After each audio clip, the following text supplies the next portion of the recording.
Sa maning naong ano eh, kapangit maning naong ano eh. What? Ayaw, di ba?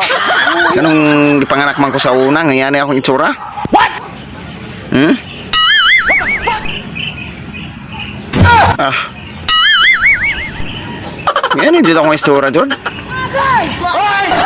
Kung dili man yung kuha karon. Napay bungot nga. Sting taas ha. Pero kailangan ng bungot na. Ayoko. Para man sa asawa na. Ayoko. Mata pa ko, Kol. Kaya gilok man daw niya yung bungot.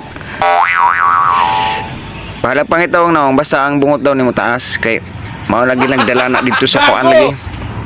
Sa langit kanang bungot. Sama ni itsura ni nga. Nalagot ko ba? Napay itsura nga. Makita na po nila, ipos na po nato ni unya.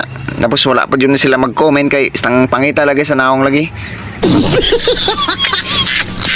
Pag-comment po mo eh.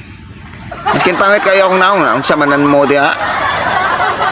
Ay magsaling nga, di ko niyo komenton. Di ko niyo i-follow kay pangit kayo ko. Hindi totoo yan. Grabe man mo mga idol. Di mo maloy sa kuha. Oh, di mo nag-follow. Wala mo nag-engage. Wala mo nag-share sa akong mga video. Bakit pa kung naong wala pa yung i-share?